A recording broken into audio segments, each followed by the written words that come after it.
Pada pembahasan kali ini kita akan membahas mengenai hierarki bahasa, tataran, dan manfaatnya.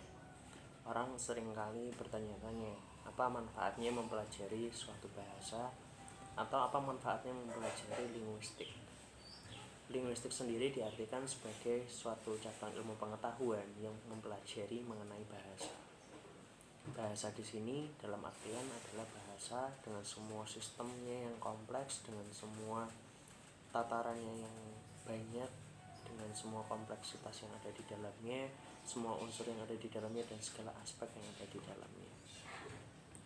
Ada banyak sekali ahli-ahli linguistik di Indonesia. Contohnya adalah J.S. Badudu, Krida Laksana, Abdul Chaer, dan M. Ramlan, dan sebagainya. Masih banyak lagi yang lain.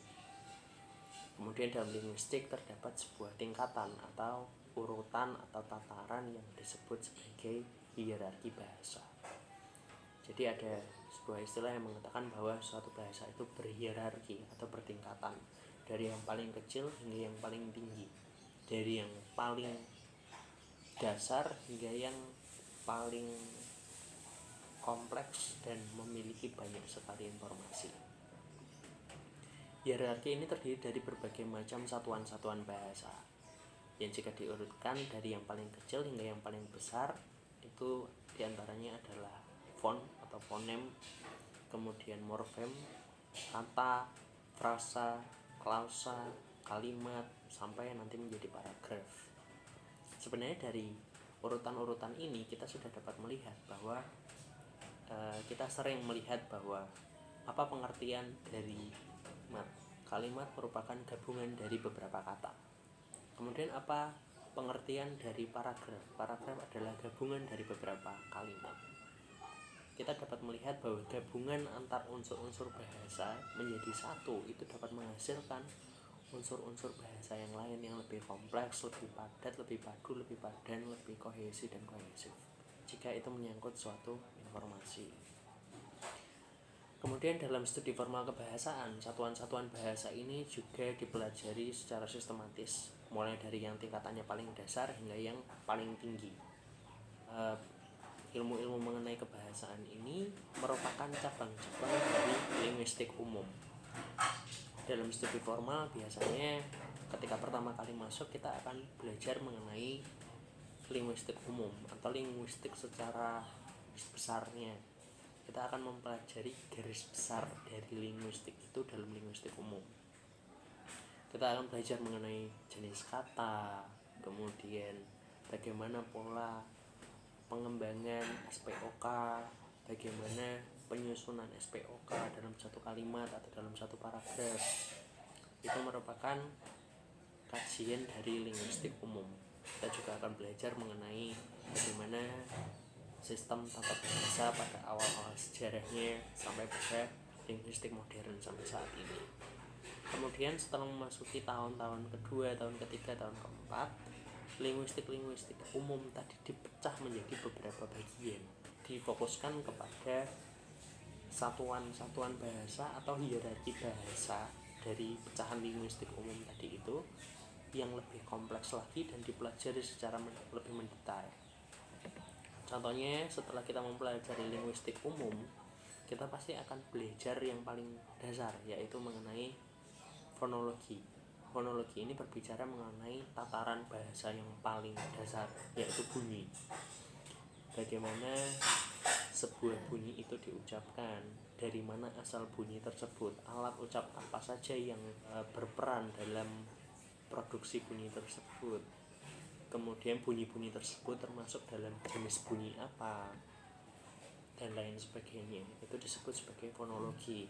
Di sana kita mempelajari tentang font atau bunyi, kemudian fonem, bunyi yang membedakan makna, dan lain sebagainya. Kita juga mempelajari mengenai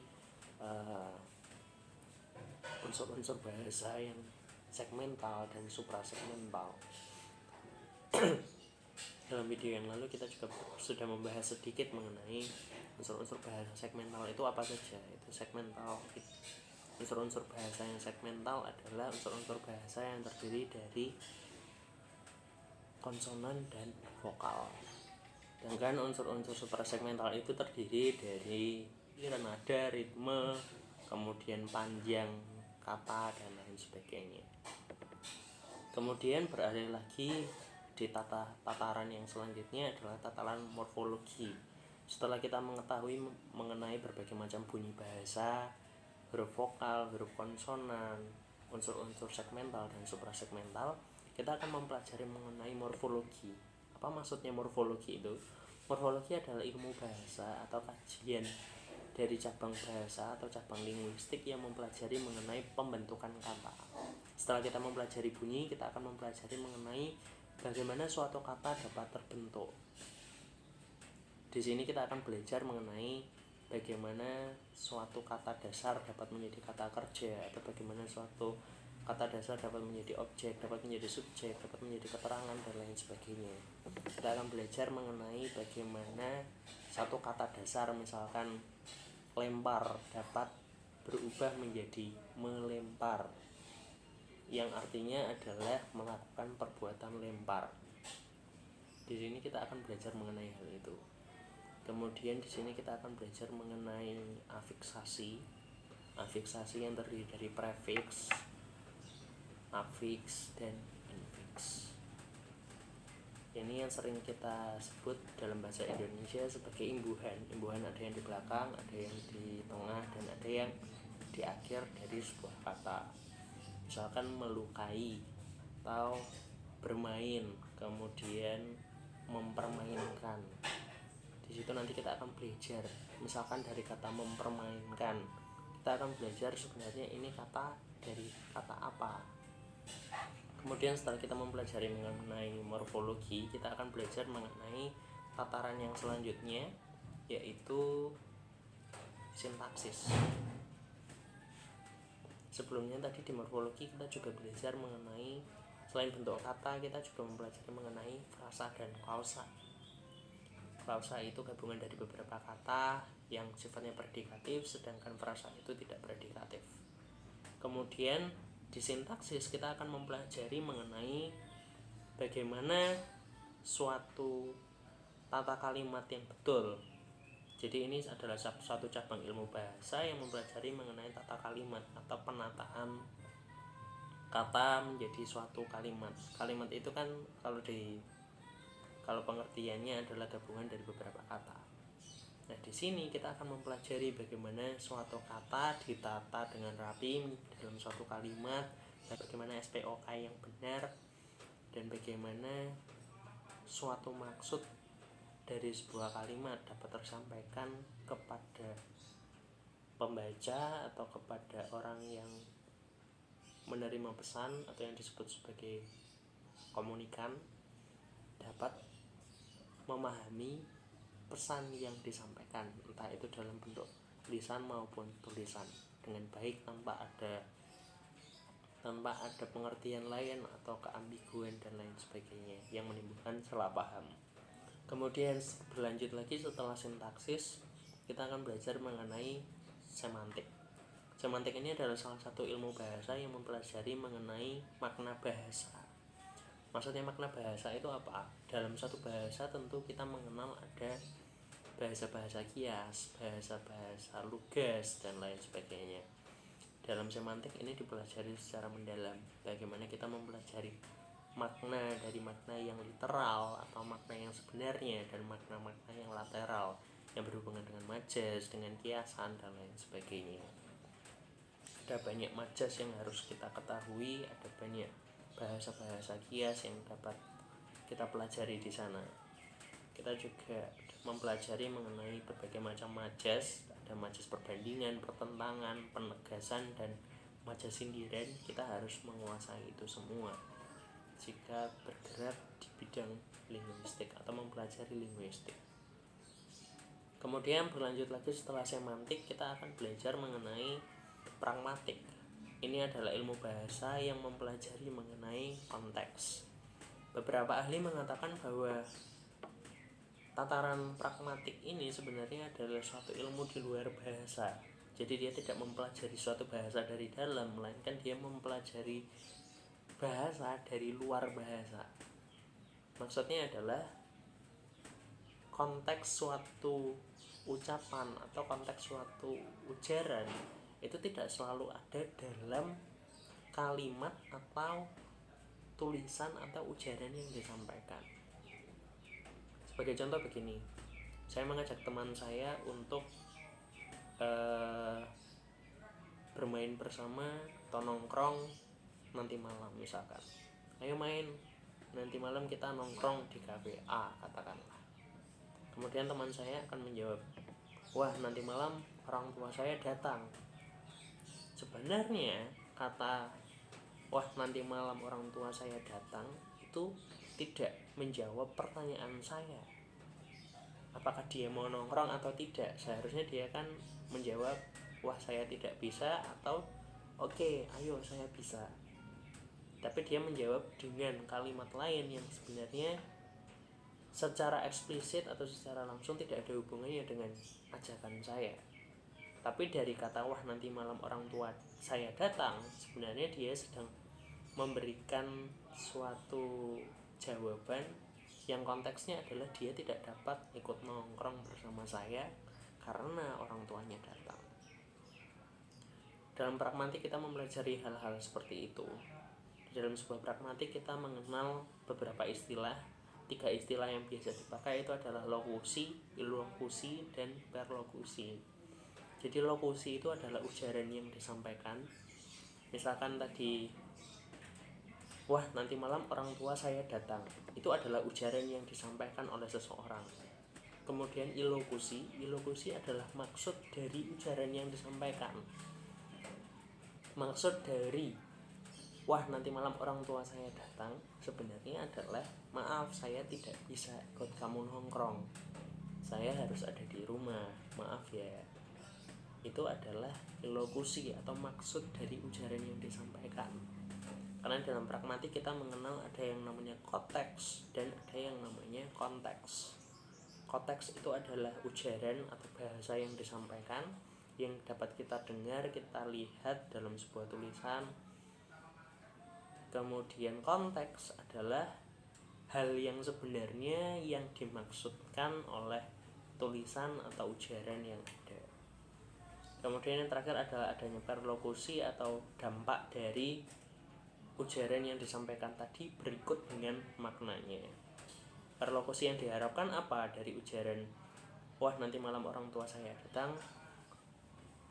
Hal yang diharapkan adalah saya dapat memahami bahwa teman saya tidak bisa ikut nongkrong karena orang tuanya sedang akan datang.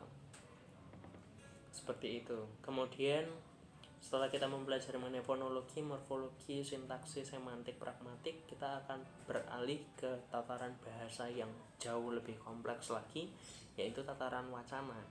Tataran wacana ini sebenarnya apa? Ini studi tentang kesatuan makna dari berbagai macam komponen bahasa.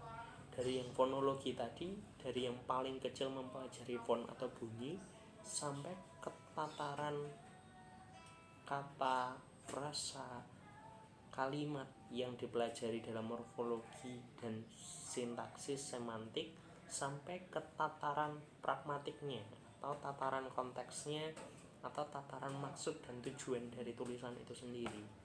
Jadi wacana adalah salah satu bentuk studi bahasa. Hierarki bahasa yang paling tinggi itu terdapat dalam wacana.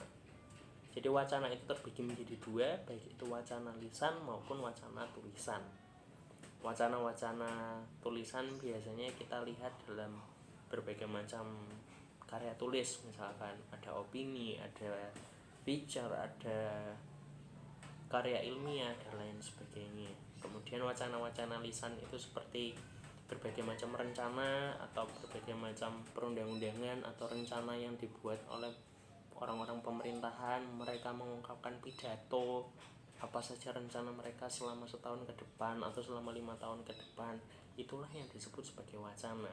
Itu gabungan dari berbagai macam unsur-unsur bahasa, satuan-satuan bahasa, dari yang paling kecil bunyi sampai yang paling besar wacana, yang gabungan dari bunyi, kata, frasa, kalimat, konteks, dan lain sebagainya. Begitulah hal mengenai tataran kebahasaan atau hierarki kebahasaan yang dipelajari dalam sebuah studi linguistik. Kemudian hal yang paling sering ditanyakan biasanya adalah apa sebenarnya manfaat mempelajari sebuah bahasa atau apa manfaat mempelajari linguistik yang adalah ilmu bahasa tersebut. Karena suatu ilmu linguistik atau ilmu bahasa ini terlihat seperti hanya berisi dari kumpulan materi-materi saja, berisi berbagai macam dogma, landasan-landasan teori, pokoknya semua hal yang sifatnya adalah teoretis. Dan akhirnya muncullah pertanyaan, kalau semua yang ada di dalam linguistik bersifat teoretis, lalu bagaimana? Satu hal yang mungkin kita sering luput adalah bahwa seteoretis-teoretisnya suatu studi pasti memiliki manfaat yang praktis. Linguistik ini memiliki beberapa atau bahkan banyak manfaat praktis. Di antaranya adalah bagi peneliti, kritikus atau peminat sastra. Peneliti, kritikus dan peminat sastra pastinya membutuhkan satu pemahaman yang kompleks, satu pemahaman yang jelas, yang baku mengenai ilmu kebahasaan atau linguistik ini jika mereka ingin mengkaji atau memahami suatu karya sastra secara lebih mendalam, secara lebih detail, secara lebih bagus, utuh, dan sempurna. Kemudian bagi guru atau bagi para pengajar di dunia ini pasti sangat memerlukan pemahaman-pemahaman mengenai linguistik. Jika seorang guru tidak memahami teori-teori yang ada dalam linguistik, tentunya dia tidak akan bisa mengajar muridnya. Bagaimana kalau tiba-tiba muridnya berkata, mana yang betul Bu? Atau bagaimana yang betul Pak? Yang betul berterbangan atau berterbangan? Dan mana yang benar? Kenapa? Jika seorang guru tidak menguasai hal ini, tentunya dia tidak akan bisa mengajar dengan baik. Dan di sini adalah salah satu bukti dari manfaat praktis studi linguistik. Kemudian yang lain adalah bagi para penerjemah atau penyusun kamus. Seorang penerjemah memerlukan pemahaman linguistik yang baik, linguistik yang benar mengenai sebuah bahasa. Kita dapat melihat bahwa di negara-negara barat atau bahkan negara timur seperti Jepang itu juga mempunyai tata bahasa yang sedikit berbeda dengan bahasa Indonesia. Contohnya adalah misalkan kata my brother atau my sister. Jika kita menerjemahkan ini secara literal, secara tanpa memperhatikan konteks bahasanya, kita akan menemui arti yang cukup aneh, yaitu ku saudara laki-laki atau ku saudara perempuan.